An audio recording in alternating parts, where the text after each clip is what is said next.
Hello, listeners, and welcome back to the Magic Story Podcast. This is your guide to the plane, characters, and sagas of Magic's multiverse. As always, I'm your co-host, Natalie. And I'm your other host, Harless.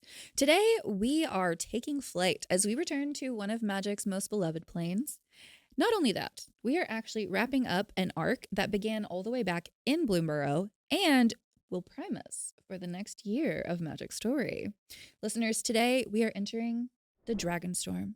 The Tarkir Dragonstorm.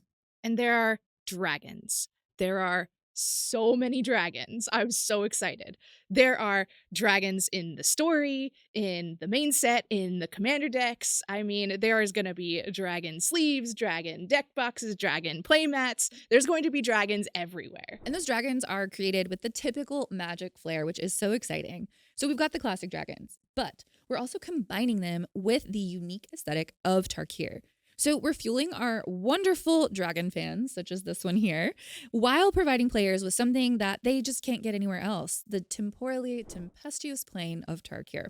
But we wouldn't get to experience these worlds without the work of the people who bring all of this to life. So let's meet them. Planeswalkers, please join me in welcoming our two guests today. We are going to be joined today by our senior narrative game designer, Lauren Bond, and our senior art director, Forrest Schehl. Welcome to you both. Hi, I'm Lauren. I am the senior narrative game designer working on Tarkir Dragonstorm. This was the first set that I worked on as the main lead for a Magic IP set. I worked on Assassin's Creed and Doctor Who previously, and then kind of a smattering of concepting and writing and narrative work in many of the other sets that have released recently. So most of the world building, narrative, a lot of that kind of fell under my responsibilities. Hey everybody, I'm Forrest. I was the lead art director on Tarkir Dragonstorm. I worked as we call them the strong second on several sets before this. Outlaws of Thunder Junction, Murders of Carlisle Manor, and the Fallout. I think that's what we called it. It was just Fallout. I think that's right. Thank you both so much for joining us on the podcast here. And now that we have two experts, I think it's fair to say that we have two experts of Tarkir here with us today. We wanted to talk about something really, really important to Tarkir, and that's the clans. So people have been clamoring for a chance to go back to Tarkir for a while now, right? And we're finally doing it. So I'm curious, Lauren, when you got the call, when we came up to you and said, hey, we're going to have you work and lead on the world building, what was your first reaction? I was no small amount of me was terrified. Tarkir is like we said, it's a beloved plane. People have a lot of memories and fondness for it, and wanting to kind of do right by that was very important to me, in addition to all of the sort of cultural elements and wanting to make sure we are representing all of the distinct cultures that we're drawing inspiration from effectively. But when I was asked if I wanted to work on Tarkir, it was sort of between that or working on Duskmourn. And I was like, I am possibly the worst person for a horror set. So yeah, let's do it. Let's go. It takes all kinds of magic, right? It does. Yeah. What about you, Forrest? Well, I really oscillated between complete fear and just being totally terrified to being so excited and overjoyed at the possibility of going back to this storied plane. You have to understand, I've been playing on and off casually since Ice Age, so a very long time. Wow. Does that age me at all? Yeah. And it's even actually how I met my wife. We used to play we used to work together. We used to play Magic at lunchtime. And so like Magic has always been such a important brand to me, or a game to me. And so learning that I would have to, or I really would get to evolve a plane like Tarkir forward and really tell the new chapter of its story was just something that the crushing weight of responsibility was balanced out with just the pure elation of being able to play in that space. And with no pressure to your relationship at all. No. Yeah. I'm sure my wife would be totally fine if I ruined Tarkir, which I didn't. Be upfront about that. We did a very good job. I agree. All right, so to make sure that our listeners know which clan they want to join, let's take them through each of these clans, what makes them special, and their role on this epic plane. So Forrest, Lauren, listeners, join us as we head into the multiverse.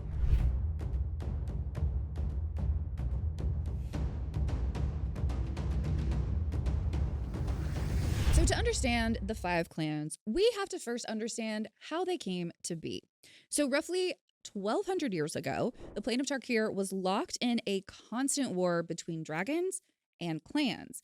Dragons spawned from living confluences of draconic energy known as Dragonstorms, and the clans had adapted to survive against this kind of unending onslaught of dragons, but it was a very precarious balance of power. Now, the first time that we saw Tarkir was 1,000 years after the death of Ugin at the hands of Nicol Bolas. And these were 2 draconic brothers from the plane of Dominaria whose conflict brought them to Tarkir, ultimately ending in Ugin's death. And we never ever saw Ugin again, right? Well, not quite. See, history didn't stay this way. Sarkhan Vol, a planeswalker who had dealt with Nicol Bolas in the past, was able to save Ugin by traveling through time. No big deal. So this had a rippling effect on the timeline, turning Tarkir from a plane ruled by clans to one ruled by dragons. The Dragonstorms were empowered by Ugin's draconic essence as he healed from the battle, eventually allowing 5 dragon lords to rise to power and destroy the clans. So Ugin has gone on to be a pretty prominent figure in Magic story, eventually imprisoning his brother, Nicol Bolas. The last time we saw him was way back in War of the Spark, and he's looking to make his big return in Tarkir Dragonstorm. Isn't it funny that Ugin, all-powerful, multiplanar planeswalker, his biggest problem is that his brother is kind of a jerk? It's very relatable. Sorry, to both my brothers. Also have a brother, also relatable. Yeah. No brothers. Kind of happy about that now. It seems like, yeah. I will say Ugin is such a associated figure with Tarkir that going back to the plane, there was no way we were not going to see him again in some capacity. His magic is tied up in the Dragonstorms and the clan's magic, and he's just had such a presence in past Tarkir sets that he was a natural fit to come back again. I have to say, from a visual standpoint as well, you will see elements of Ugin throughout the entire set. As you mentioned, from the magic of the Dragonstorms is very much based on Ugin's personal brand of magic, all the way up to things like frames. That's great. Now, 5 years ago, Ugin left Tarkir to fight a group of multiversal cosmic horrors who we may all be familiar with. This is, of course, the Eldrazi. And the Dragonstorms on Tarkir, which were no longer empowered by his essence, they finally lessened. Now, combined with casualties from the Phyrexian invasion, the Dragonlord's grip on power began to wane. The people of Tarkir had already begun to fight back against the Dragonlords, and these rebellions were finally able to gain traction. The former planeswalker Narset hoped to find a way to end what she saw as a perpetual battle of attrition that would leave Tarkir in ruins. Yeah, I don't think we've talked about Narset before on the podcast, have we? No, I don't think so, which is absolutely wild. That's wild, and it's a bummer because she's awesome. Mm-hmm. Now, Narset is a monastic scholar from Tarkir. After learning the timey-wimey truth of the plane, became a planeswalker and dedicated herself to spreading that knowledge to Tarkir and beyond. While she and Sarkhan lost their sparks, as did many planeswalkers, following March of the Machine, she's still passionately dedicated to her work. Her and the other rebellion leaders uncovered the Storm Nexus ritual, enacting the dangerous and unknown magic in their desperation. The spell summoned 5 spirit dragons. These 5 new dragons helped the clans overthrow the Dragon Lords, but the spell also inadvertently intensified the Dragonstorms. Oops. Now, we're not just returning to Tarkir as we knew it. We are seeing the plane in its full clan-rich and dragon-centric splendor. It's the best of both worlds, or rather, both timelines. And Tarkir Dragonstorm is gearing up to be a medley of the old and new Tarkir, combining clans with dragons, which is kind of a new version for the plane. So, Lauren and Forrest, what was it like to bring this new version of Tarkir to life? Circling back to the terrifying, but also incredibly exciting. One of the things you'll see is kind of a theme as we talk more about all of the clans is when they were subjugated under the Dragon Lords, they were two color. So, for example, the Abzan, or under Dromoka, they were green and white. And then they all have what we are sort of refer to internally as the returning color, the color that they gain back from being under the Dragon Lords to being a three-color clan. And that was really a lot of the focus of both the narrative changes that we were making to all of the clans. These are not the exact same version of the clans that you saw in either Cons or Fate Reforged. These are brand new, sort of reformed out of what they were able to learn about their past selves, but also recreate in their new iteration and their new existence.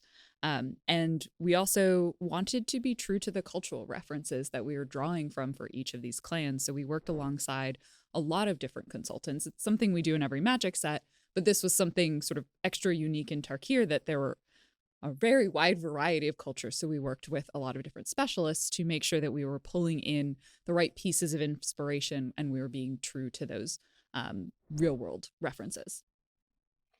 Yeah, I think one of the things I'll talk about a lot during this discussion is how we evolved the look of Tarkir.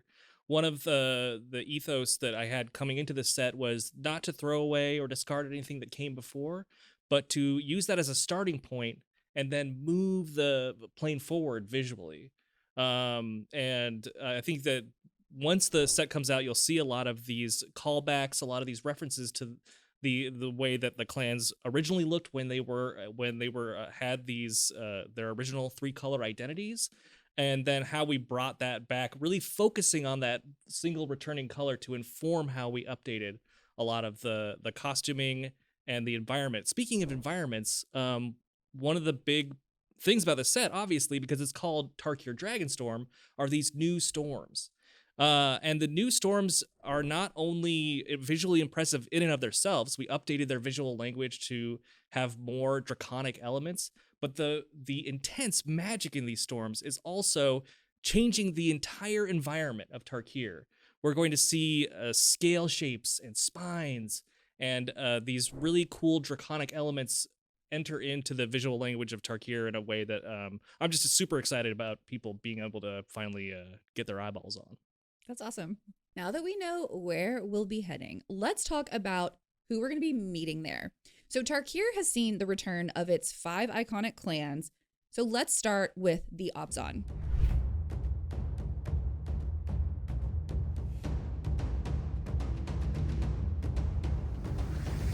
So each of the 5 clans is based on 3 of the 5 colors of magic, as Lauren was just saying, and the Abzan represents white, black, and green. So the Abzan are stalwart warriors with strong family bonds who summon their ancestor spirits to defend, empower, and guide them, which is so cool. Now, necromancy, speaking of reviving, had been outlawed under the Dragon Lord Dromoka. With the Abzan, we actually get to see a return of that black mana, restoring their ancestral summoning practices. We're also seeing the return of their kin trees, something that we saw in the previous Abzan. Now, can you tell us a little bit more about what exactly those are and how they've been updated? Mm-hmm, absolutely. So the kin trees were, or have always been, essentially the Abzan's kind of physical connection to their ancestors. It is where the ancestor spirits are summoned from and sort of housed within. But Dromoka, the Dragon Lord, in her hatred of necromancy, destroyed most of the kin tree, or if she didn't destroy them, they were severely damaged. We know a few remnants remains. We see evidence of that in a story about Anafenza from the original Dragons of Tarkir, but we wanted to sort of acknowledge that destruction, but also bring back this really integral part of their culture that they've sort of had as part of it. And so a lot of that was done through the visual updates. Yeah, that's a really good way of putting it, because it was visual. But mean, there's a small like snippets in the story, but it's basically all you. It's true. It was really, of course, the destruction of the kin trees is very tragic, but from an art perspective, it did give us a really cool opportunity. So what we did was we decided that part of the tree was going to be corporeal bark, based on these heritage olive trees that are found in that region of our world. But instead, we were going to take the place where they would have been destroyed, where they would have been lopped off or otherwise damaged, and regrow its spirit essence from those broken off little pieces. It allowed us to not only update the kin trees, but also propagate those updates to the ancestral spirits themselves and give them an interesting new look to sort of honor the rebirth of these really important objects to the Abzan. And it also fits in with the ongoing theme of the set, not only evolution, but this straddling of the spirit and real world. And the new look of the kin trees really represents that bridge between the afterlife and the present. So it was just a really fun, a really interesting challenge that we got to address in the set.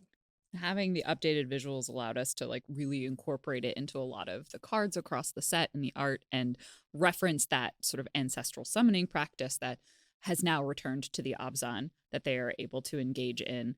And so we can kind of see it both in the mechanics when you get to that point, but also across all of the art. That's great. Yeah, and the Abzan are, you know this, but for our listeners who may not know, they're ruled by the Council of Houses, and this is a collection of representatives from the many Abzan, family houses. And we're getting the hint here, right? I'm going to pick up on it a little bit. The family is very important to the Abzan, which we see a bit in their new aesthetic that you were talking about. And so, Forrest, I'm curious, can you tell us a bit about how that shows up in like their armor design? Yeah, that's a great question. As you mentioned, they are so connected to their ancestors and their history that it made a lot of sense for them to literally carry around a tribute to one of their ancestors. And then going beyond that, because we created these cool geometric breastplates that a lot of the Abzan wear, and sometimes on their arms and other places on their bodies. But adding on to that, we also integrated the glowing sand spirit energy of their ancestors into the armor. It's almost like they are carrying around their ancestors on their bodies, able to summon them at will. And now there's a really strong visual indicator that that's the case. It really gives them a cool, imposing look, along with just being just a heck of a lot of fun to draw. That's really cool. And it also, I know you're talking about the inspiration, but it also reminds me of, in our world, Victorian mourning jewelry in the like memento mori period, where they would take hair and weave it into jewelry. And this really feels like that, just like turned up all the way. And I just love that. That's so cool. That's absolutely fantastic. Now, if there's one thing I know about family, it's that there's going to be more than a bit of infighting. So I can imagine that these families don't always get along. Yes, politicking, arguments, disagreements, working your way up the ladder is definitely a part of the Abzan, and in particular sort of referencing the return of this black mana. Within the clan, one of their core beliefs is perenation, the belief that sort of everything persists and must continue to persist, and that is sort of their obligation in their present and in their afterlife to help maintain their family, and by extension, the clan. So working to kind of elevate the status of their family within the hierarchy of the Abzan is definitely one of their priorities. But I also want to stress that in the Abzan, family isn't strictly blood related.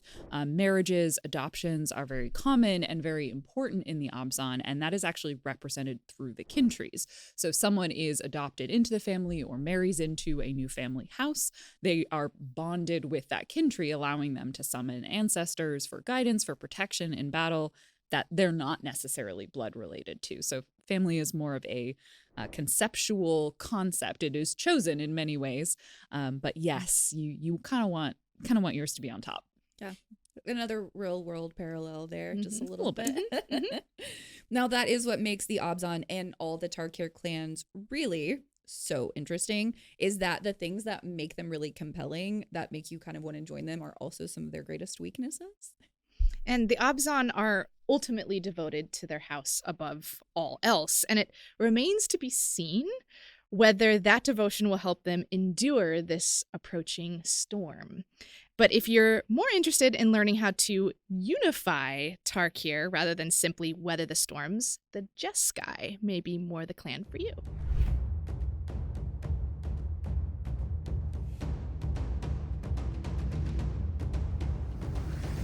All right, now the Jeskai are led by monk practitioners of the Way.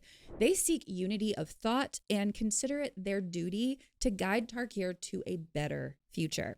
The Jeskai represent blue, red, and white mana, and after ousting the former Dragon Lord Ojutai, the Jeskai are harnessing the fiery action of red mana once more.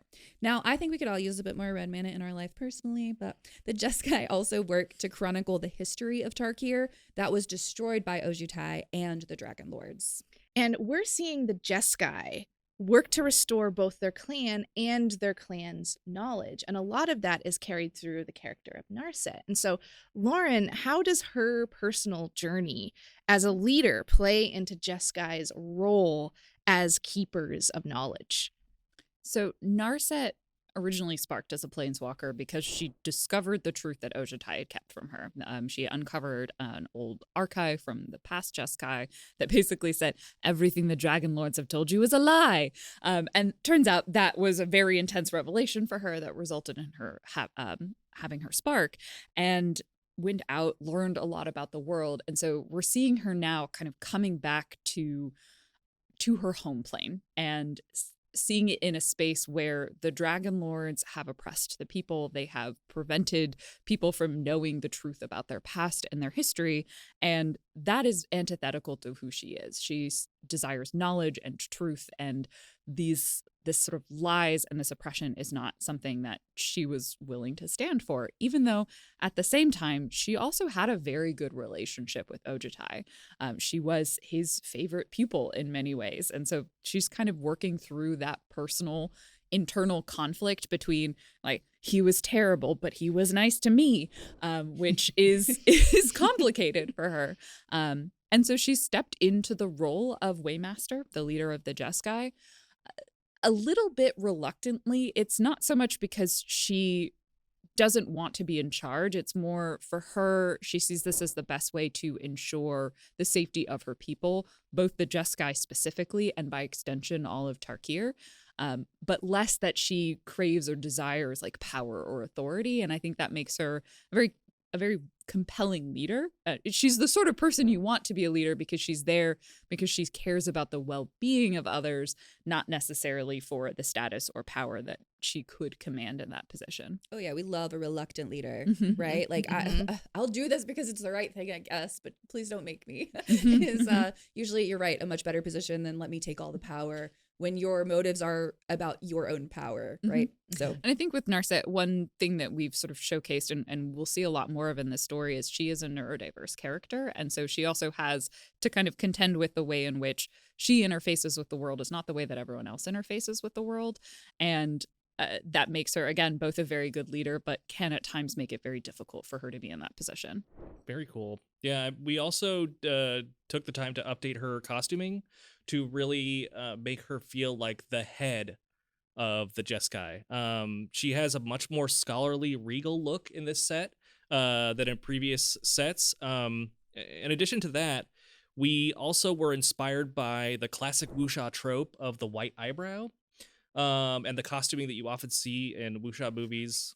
it's very flowy. It is very flowy. Yeah. Sorry. Well, I mean that was not only based on the character of the white eyebrow, but also we worked with a consultant about her neurodivergence, and they informed us that like more flowing fabrics are sometimes more Comfortable. exactly. And so all of that kind of came together to lead to the costuming that we see, or not costuming, the clothing that we see Narset in the set. And it's really dynamite stuff. She looks good and she Does. feels good. Yeah. That's Yeah. what's important. Yeah. And that mindset of tactical discipline follows the Jeskai everywhere, and especially in their monasteries. But even as the Jeskai seek to unify Tarkir, it seems they have some disagreements on how to exactly do that. So with a lot of the clans, we see a little bit more of kind of a unification of their three colors. The Jeskai, each of their three colors, red, blue, and white, really manifests as three different approaches to unifying Tarkir. Red mana is very focused on action. If we work together, if we act in unison, we will achieve unity. Blue mana is very focused on if I can kind of get you to think the way that I think, if we can align our thoughts, then we will achieve unity. And white says unity isn't really possible if people's needs aren't taken care of. So we will go to where people are needed and take care of them there. And so each kind of color of mana all come together to express the same objectives, but in very different ways. And I think one of my favorite parts is just all of the ways in which that is shown through their visuals too. Yeah, obviously, because they are a monastic order, it's really important that their costuming has a lot of consistency throughout the different monasteries. But we did want to give them opportunities to not only be able to read, instant read on a card what monastery they came from, but a little bit of customization that would break up the purposely consistent and sometimes demure costuming that they have. So we developed this really cool embroidered patterns that are aligned directly to each of the three different types of monasteries that they come from, and that shows up both in their robes, sort of on the fringe of their robes, and also in the wraps on their arms and stuff. Yeah, that looks pretty cool. And if you visit one of these monasteries, sign me up, please, you're likely to find monks tirelessly caring for its grounds or studying teachings of the clan's leaders. And I'm looking at some of the art that we have of the Jeskai, and it's just simply beautiful. It almost makes you forget that there's dragons lurking just outside. I would absolutely love to visit a Jeskai monastery personally. Like, of course, there's going to be plenty of hard work involved. That's the classic blue and white mindset. But you also have that red element of artistry and passion that's woven in. I mean, what you described, Lauren, honestly sounds perfect. Like, literally sign me up. I'm ready. I'm ready to go be a Jeskai. Now, if you're looking to better yourself and the world, look no further than the Jeskai. But if the life of a monk doesn't sound appealing, you may be drawn to the mercantile machinations of our next clan. And it's time to introduce the Sultai.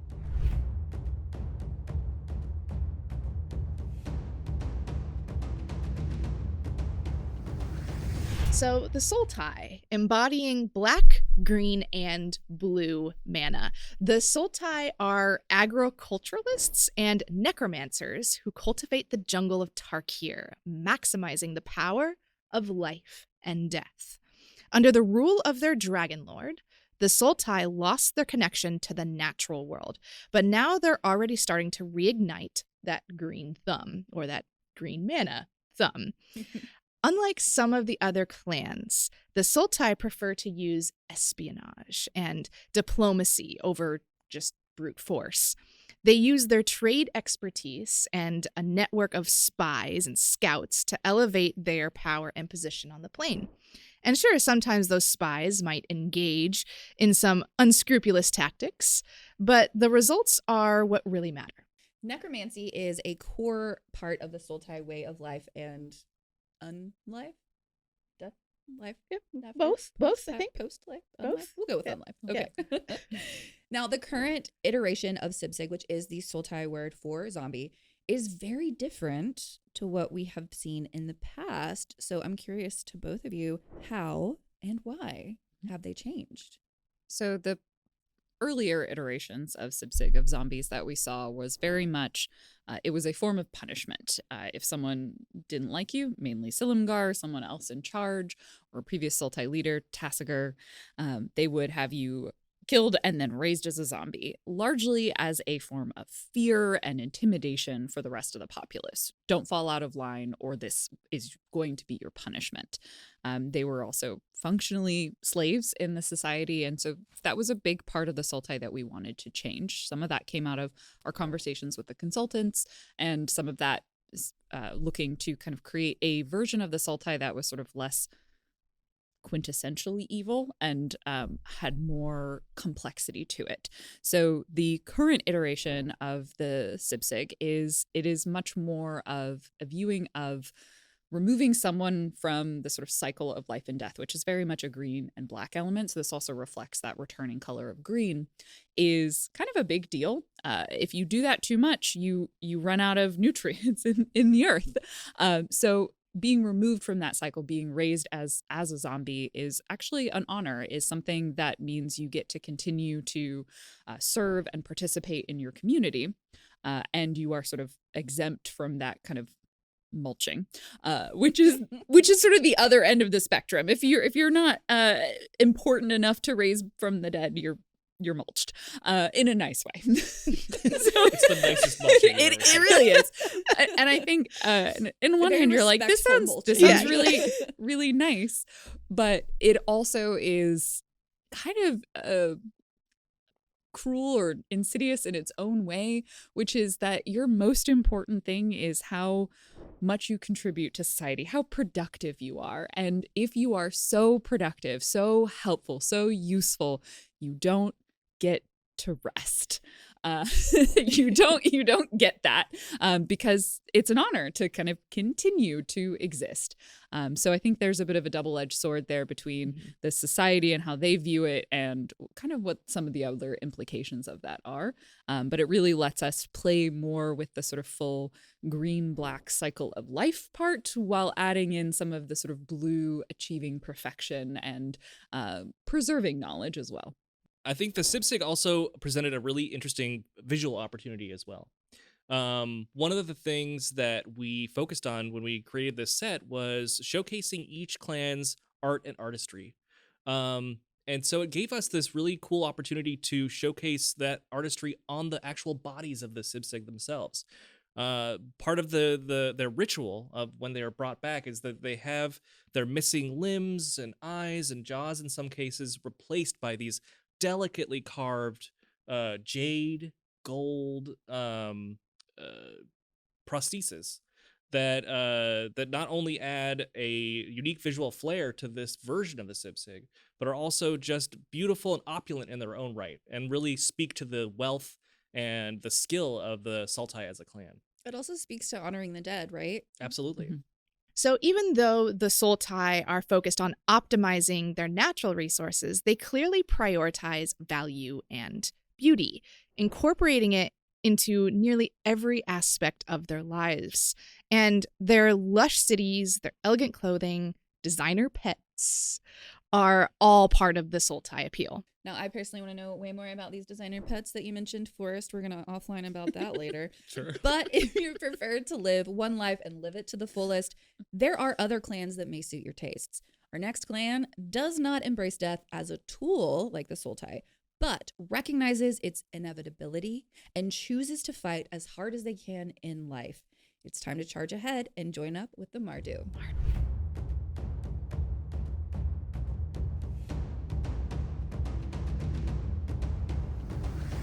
So the Mardu are nomadic warriors who defend and expand their vast territory through agile tactics and superior technology and exploiting the weaknesses of their opponents. Now, the Mardu lost their link to white mana after joining up with Kolagon to ensure their survival. Now, they've revived that connection to order and community, and they're combining that with the fighting spirit of red and black. Now, survival on a plane like Tarkir means recognizing that there's ever-present dangers and just facing them anyway. And the Mardu know that a unified community is always going to be stronger than any individual. The Mardu here are ruthless but cunning, fearsome but measured, and this is the most complex version of the Mardu that we've seen yet. So I'd really love to hear about how y'all balanced these traits in this new version of the clans. So under Kolagon, kind of like mentioned, they lost that white mana connection and everything was about surviving, keeping up, and Kolagon kind of never let them rest in that way. And in the earlier iteration of the Mardu that we see in KTK and in Fate Reforged, or in Cons and Fate, was very much more focused on their sort of aggressive elements, their raiding, their warmongering. And kind of, it's not even so much that these aspects didn't exist, it's that we're shining the lens on them through emphasizing that returning white mana, which is that they're an army. They are a massive and organized army compared to any other clan, likely the strongest on Tarkir. And that requires incredible organization in order to pack up your camp in a matter of hours and coordinate all of your troops and have your different defined troops. So everyone in the Mardu is really part of this sort of, the lines between civilian and military are pretty blurred in the Mardu, and everyone kind of has their role to play as part of that greater effort, and really just wanted to emphasize what that looks like, from the day-to-day tasks that a soldier might have to the way a blacksmith is going to be building things for the army, or the person who takes care of the mounts. And the mounts are used both for transport but also as creatures that they might ride into battle, and really emphasize kind of that full range of who the Mardu are. So for the visual updates for the Mardu, we really leaned into the fact that they are this wildly efficient, organized army. And so a lot of their visual updates have to do with their application of their expertise at blacksmith into making that even more of effective soldiers. So we spent a lot of time designing what I like to call their lightning jacks, which are these cool... I don't remember you called them lightning jacks. Yeah. Like without the "ets" on the end. That's right. Yeah, I don't remember that. I don't think I put that in the world guide. Let me go edit that. Really? Can we add? Is it a living document? Can you add that? Lightning jackets. No, it's fine. You call them jacks. Isn't there a quarter jacket that's called a jack? Am I wrong about that? I just think of when you All talk the about stays jacks, I'm like the thing that you raise a car up with. Yeah, Okay, or well, maybe I thought like the ball. jacks, and- the ball. Yeah. Yeah. Well, So speaking they're of lightning jacks. Yes. Speaking of bouncy spheres, We've got it back. all that stays in. Speaking of bouncy spheres, they are how we carry lightning from the wings on their back to their gauntlets, allowing them to use that as an extra weapon when they're at war. We also integrated the speed of the Mardu into their clothing design. We have a lot of swept back shapes. We use a lot of red. Everything should feel fast, even when a Mardu soldier is standing still. And we took that idea of the returning color of white and integrated it into the design of their cities. They have these amazing cities that are all canvas and wood based, but their level of sophistication and the sheer size of them makes them incredibly impressive. And they're built around, at least their main city is built around a central amphitheater. That is another thing that they will put up and take down and transport to the next place that they are, wherever their destination is. But it is this round amphitheater where they hold sporting events, and they'll hold, Zergo will give a cool speech. But it is all about like this coming together of the community that allows them, or that really emphasizes the returning color. Just so I heard you correctly, I can put on a gauntlet that I can punch someone with lightning with. Oh yeah, You gotta have Amazing. the jacket and be standing in a storm. or the jack. Or the jack. I'm And in. no fear. I'll take one when you're done making with the production. Sure, I'll take one. Thank you. Thank you. Me first, but you're next on the list. I Yeah. promise. Yeah, can we get these jackets actually for Magic? Yeah. I thought that the camps that you had mentioned were especially interesting. Now, the Mardu are able to pack up and move an entire city-sized camp in like a matter of hours. And that takes some serious muscle, but also teamwork. That's something that I really love about the Mardu is that they recognize that in order for their societies to thrive, they have to build solidarity among their communities. All roles are vital, even if some may be particularly honored amongst them. Now, you've also got storm singers, which are their magical and spiritual leaders. You've got blacksmiths that create powerful weapons and armor, and mount riders who can train almost any creature, which sounds very cool. And the lines between community and competition, they get a little bit blurry with the Mardu, and that's how they like it. Take their lightning proving ceremonies, where young Mardu warriors, they race up a mountain, they capture lightning, and then that's how they claim their war name. Or the Dalkavan Assembly, which is like where all of the different camps kind of come together to compete in sports like wrestling and archery. Sign me up. And think of this as like the Tarkir equivalent of the intramural sports league. And you play sports, you make friends, you build vital, social connections, all of that. Well, and the Mardu have learned how to master the dangerous lands of Tarkir. And now they're positioned to lead the charge against any dragons who would seek to restrain them. But if the military life isn't quite your cup of tea, and you're looking for something a little more off the beaten path, our final clan is going to be right up your alley.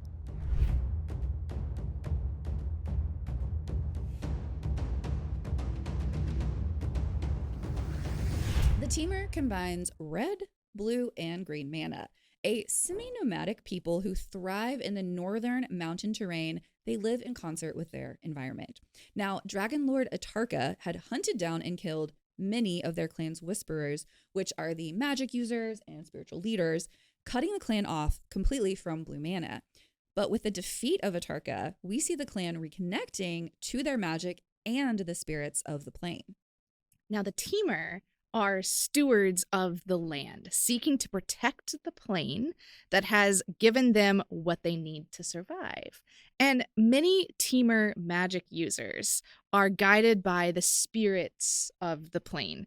Now, these spirits are a bit different than your usual spectral spirits in a magic set, and these spirits are not bound by time and space, providing insight, essentially, into past, the present, and even futures that may or may not have come to pass. And so, Forrest, this is a question for you. I'm really curious. You're dealing with some very high concept stuff here. Atemporal spirits are tricky to draw, I imagine. So how did you go about guiding the artists through this? You're not wrong about that. But that's the beauty of working with some of the most talented artists and concept artists in the world that we get to do here at Wizards of the Coast, is that you can go over the inspirations, you can go over the narrative, and they will come back with just these amazing examples that you get to choose from. And for the Temur specifically, because blue is their returning color, we wanted to integrate that directly into their magic. Not only are they going to be shown doing a lot more spell casting, but we wanted that to look iconic and interesting as well. So their spells take the form of animals, they're less like spirit companions as much as they are like echoes of animals that lead them into these amazing bombastic spells that they cast. Within the Temur, there are sort of two kind of categories of magic users. We have the Whisperers, and they have sort of specific and unique costuming, and then sort of the more generalized magic users. And Whisperers, they are non-combative. They don't hurt. They are only there to help. So they'll often be seen doing things like augury, healing magic, versus the sort of the other spellcasters who are more occasionally aggressive and maybe seen hurling like some fireballs if the need strikes. But that kind of gives some differentiation between the individuals who are in communication with the spirits directly from the plane as the Whisperers versus those who have sort of trained and practiced in magic use. But in both of those cases, we did have some specific costume elements or clothing elements for their designs. Yeah, that's true. The Whisperers have, not only do they have very detailed embroidery on their actual costumes that comes out of these really interesting patterns, but they have moss that grows on their costumes as well. We have a whole section in the World Guide about how, as they get more experienced as spellcasters, the moss grows thicker and thicker. In addition to that, when they cast magic, it lights up. So that's just cool as heck. Now, with how cold it can get in the northern mountains, the Temur have to maintain a cozy relationship with their fellow clan members and the natural world. And that carries into all aspects of their life. So many teamer have a bonded animal companion, amazing, so cute, and some act as mounts for the teamer warriors. This is including, I kid you not, saber-tooth war ponies. I guess horse girls are a multiversal concept. So the teamer really live in concert with their environment compared to some of the other clans that we've seen today. And they are semi-nomadic. They travel between different permanent villages, kind of based on the seasons, and their festivals and ceremonies revolve around the time of year, such as the celebrations of the longest night and longest day. One of the elements we really wanted to bring out in the teamer, and a lot of this was informed by working alongside our consultant for the teamer specialist, was kind of the complexity of their society. Both what does it look like in their day to day? How do they thrive in this particularly harsh environment? What does their magic look like? Who are their spiritual leaders? And also what sort of materials are they using? So they live alongside their environment, but they are still creating arts. They're still artisans. They're still constructing from these natural materials that are around them. So it's more of a reciprocal relationship with the natural world. And that comes through in the costuming a lot because we have these combinations of not only moss, like I mentioned before, but overlapping antlers on a lot of the warriors' armor. But then that is paired with these really finely etched discs, metal discs that add on to their armor. And then all beyond that is these very purposefully fringed warm bits of clothing. And that actually is not only present in their armor and artistry, but also their architecture as well. They have these really beautiful low slung huts that are covered in grasses that are clustered around steam vents oftentimes, and they're using the bones of their defeated dragon foes as some of the load bearing structures in their domiciles as well. All in all, a very interesting challenge, and I really loved how the result came out. So when Tarkir stares them down with the might of massive beasts, the teamer have chosen to adopt the rhythms of nature. If you dare to enter the most chilling areas of this plane, you should be prepared to meet the teamer. So those are the 5 clans of Tarkir. Each of them represents something unique on the plane of Tarkir. Whether you're looking to be a brave warrior or a monastic scholar, there's something for everyone in this set. I'm so excited for everyone to get to choose their clans as they start to play the set. It's going to be so great. Now, Magic's factionalized settings are, of course, a beloved part of the game, and the identity of Tarkir's clans extends far beyond just the plane itself. So for our guests, we want to ask one last question before you go. Magic fans love Tarkir for many different reasons. Maybe they love the stories, maybe they love the cards, or they have a dragon deck that is about to get supercharged, and they're very excited for that. But we want to know, why do you love Tarkir? For me, it was just getting to work on this setting. It is such a deep part of Magic. I've played many a game where someone has played a card from the original Tarkir setting, and getting to work on such a part of this game, such a core element of it, is hugely exciting. Also, dragons are cool. And I think that the clans are in a really complex but also exciting place where you can find where you belong, and there'll be good parts about it and there'll be not so great parts about it. Yeah, I explained earlier about my history with Magic and why being able to work on Tarkir means so much to me. But beyond that, and much like what Lauren said, it was just the opportunity to add to the fiction of the storied plane, to push the story forward and to tell the next chapter of it. It was such a tremendous honor to be able to work on something that is just loved by so many, and to be able to add to the texture and the very fabric of that plane was just one of the most one of the things I'm proudest of in my entire career. I've been working as an artist and art director for the past 20 years. And I've never been more excited or nervous for something that I've worked on to make its way into the hands of fans. And so it's been such an amazing honor, and I am just so excited for people to finally see it. So our listeners can learn more about how these clans have changed when Tarkir Dragonstorm's story begins on March 3rd, written by the amazing Cassandra Kah. And you can read along at mtgstory.com or wherever you tune in. We're on YouTube, Apple Podcasts, Spotify, Amazon Music, basically anywhere you tune in. Tarkir Dragonstorm launches on April 11th, 2025. You can go ahead and pre-order the set now with play boosters, collector boosters, commander decks, and more available at your local game store or online retailers like Amazon or elsewhere Magic products are sold. Links are in the description. Thank you so much for joining us through this epic plane of Tarkir. We hope you found the clan you'll be teaming up with when the set releases later this year. So join us as we take a trip through the multiversal tempest of Tarkir Dragonstorm. Until next time, I'm Natalie. And I'm Harless. Have a magical day. Have a magical day.